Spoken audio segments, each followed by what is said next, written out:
The problem with emotion.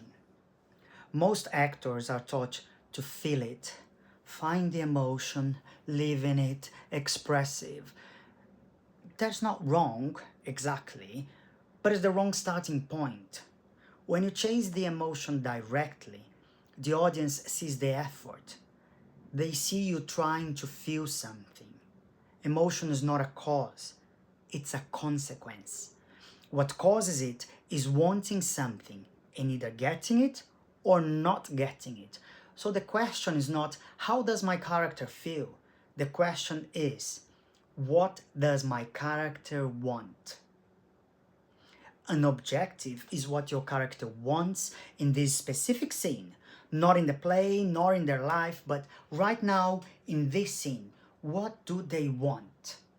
It must be active, not something I want to be loved, but maybe I want her to choose me over him. And the more specific and concrete, the more it drives you physically and vocally without you having to manufacture anything. A vague objective gives you a vague performance. A sharp objective gives you a driving action. Test it like this. Can the other actor give it to you or deny it? If it's a yes, then it's a good starting point. And here's what happens when objective is working properly. You're not playing the sadness. You are playing, I need you to believe me before it's too late. But sadness arrives anyway and naturally because the situation produced it. The difference is enormous to watch. One is an actor demonstrating a feeling, and the other is a human being in a situation. The objective does not remove emotion. It produces the right emotion at the right moment without you having to force it. That's what Stanislavski understood. Action first, everything else follows. But not all objectives are equal. Some are a bit too vague to drive you anywhere. A weak objectives, for instance, I want to be understood. That's a bit internal and a bit passive. A strong objective could be, I want you to admit you were wrong in front of everyone.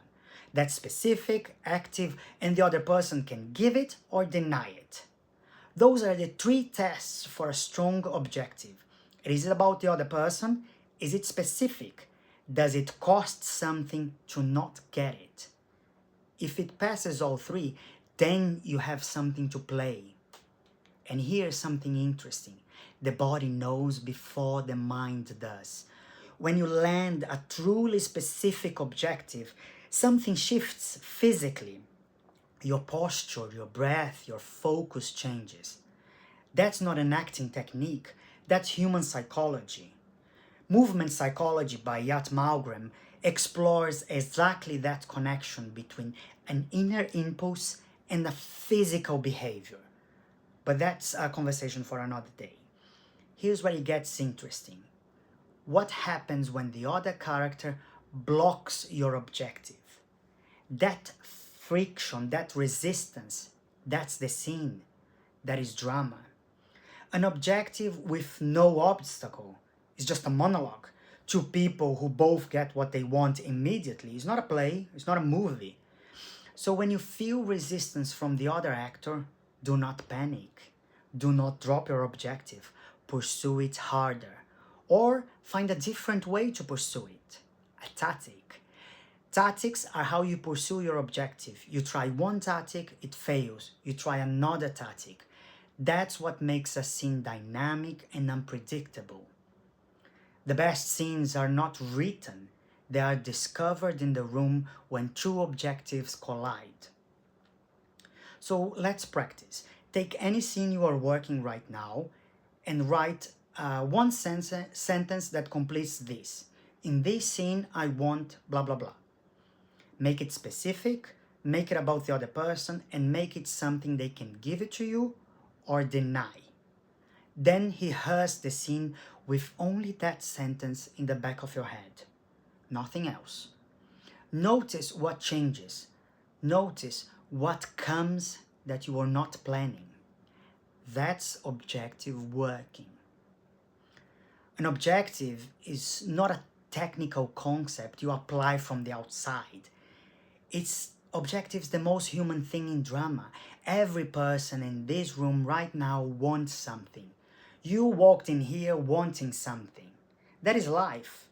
Acting is simply making that visible, specific, and urgent. When you train properly, you do not learn to pretend, you learn how to pursue. And that pursuit, when it's honest and specific, it's what audience cannot take their eyes from. That's what an elite training gives you. Not a bag of tricks, a way of thinking about human behavior. So if that interests you, there's a lot more where this comes from.